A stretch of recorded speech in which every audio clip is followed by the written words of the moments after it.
3, 2, 1.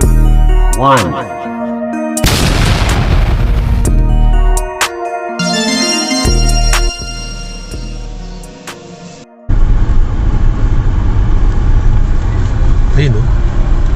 Appunto. Dov'è? Itong Rimini. Pag ordinaryong araw. Kahit tsata linggo, ganito No, traffic. perché c'è mercato oggi, ecco perché. Mercato talagang apektado. Ano yung Bologna, Ancona. Bologna, Ravenna, Ancona. Giuliano. Istasyon dito tayo kakanan tayo. Sì. So, ito ang sitwasyon dito. Pag nasa malalaki kang city, traffic. Di katulad sa amin talagang wala. Poi summer. Okay. Meron pang, ano ba tawag sa atin? Mercato. Ano? Night market. Hindi naman Night market night sa araw. So, good morning guys. Good morning. Ngayon po, nandito tayo ngayon sa probinsya ng Rimini. Hindi ko na ipaliwanag sa inyo kanina kasi may pulis pa, makita nila gumagamit ako ng cellphone, tsaka masyadong may matraffic talagang ganito talaga pag sa malaking city nakatira. Ito pala ang first stopover namin dito sa Chinese store. Bumibili si Ate Cindy, ang aking panganay. Bumibili siya ng kangkong, tsaka kung anong panrekado, toyo, minsan meron ding diles o kaya mga Philippine product. Kaya hintayin ko siya muna rito. Dito nilapit ko na. Yung kanina, yung isa parang para sa mga turista, yung mga nakita nyo mahaba na tren, pero sasakyan yun, mahila-hila niya lang siguro kasya doon ng mga 30 passenger para sa mga turista paikot-ikot dito sa Rimini. Ambulansya pa.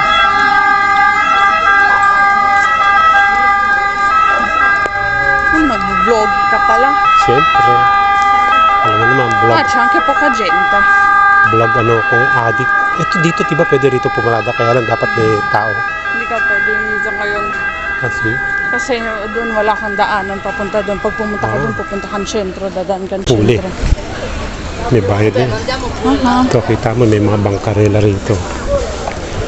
Mga parang sa Taytay. No? Parang sa Taytay. Ano ba yung sa Taytay? Tangge. Tiangge. Dami niya sa loob. Hindi na kami papasok. Walang isda dyan eh. Puro damit niya. Isda lang bibili namin.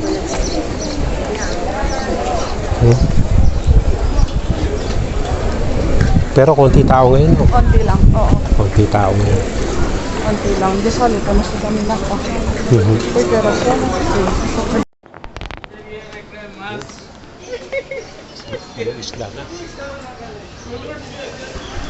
Okay mga kababayan, nandito na tayo sa farmers market. Joke. Yan pala to, Rimini Fish Market.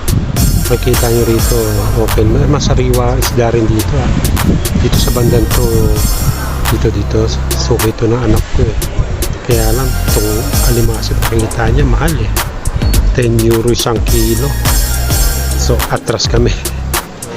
Atras tayo, mahal dyan. Tingnan na tayo na iba. Isda na lang namumu ang kukunin namin. Ikot-ikot muna kami, baka sakali may makita kami rito. Siya nga pala, hindi lang to mga isda, meron din sa pagbaba nito, meron din mga vegetable, mga fruits, para talagang palengke talaga, lahat kompleto. Pero as of now, puro isda lang kami. Ito, yan, kita nyo yan, ito pasasawag namin si spaghetti al mare. Hindi ko nakikita ang presyo, malabo ba ako. Pero bumili kami 1 kilo lang yan. Sarap talaga naman. Mamaya pag puno na naman ang bulati ko. Itong ang tahong dito merong 250, yung isa po yung 250. Ayan yung mga maliliit, yung isa po medyo malaki siya. Ayan, nakalagay yan. Friendly numero. Sabihin mo, kumuha muna ng number bago pumunta doon sa nagtitinda. Tapos tatawagan nila kung anong number ka.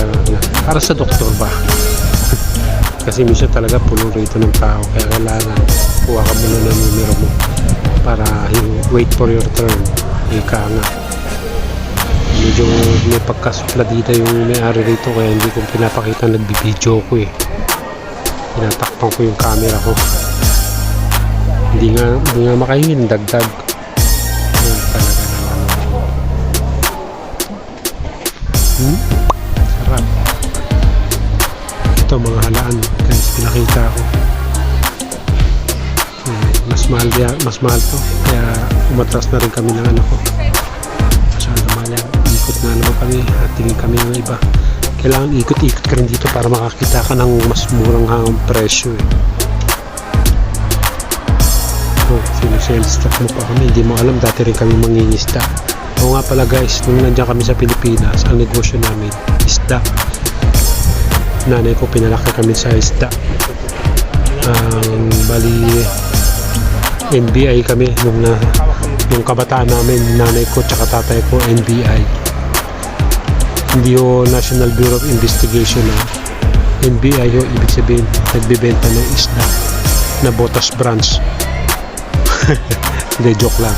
Hindi, pero talaga pinalaki kami ng mga magulang ko sa pagtitinda ng isda, kaya kahit paano alam namin. Ayun yung tahong 350, mahal yan. Iwat na lang kami, pero nakabili na kami. Tinitignan ko lang yan. Tinitignan lang. Tinitignan lang. Wala. Buti naman walang bayad ang tingin. May iba suplada talaga rito eh. Ito, ano naman to?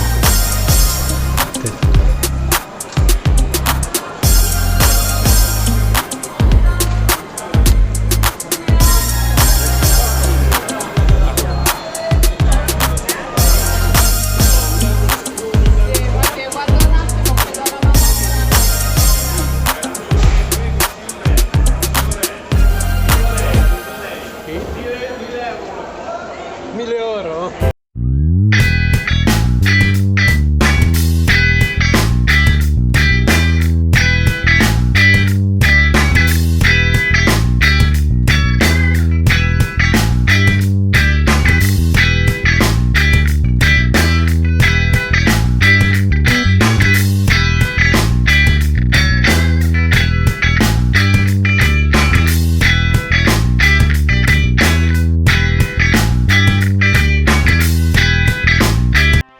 So that's it guys, pauwi na tayo. Ito, nandito na tayo sa highway.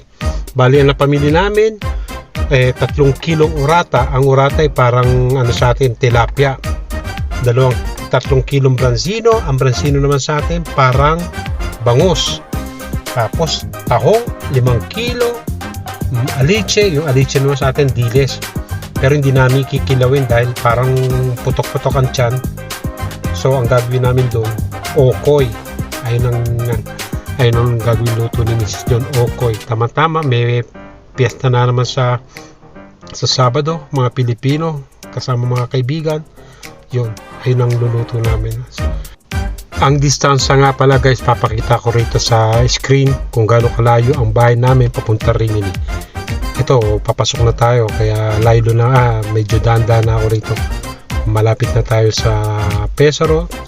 Tapos toll gate, magbabayad tayo ng toll gate. Okay, so para okay naman ang biyahe namin. Buti nagdala kami ng cooler na may yelo, kaya hindi nasisira ang isda, kasi talagang grabe init ngayon.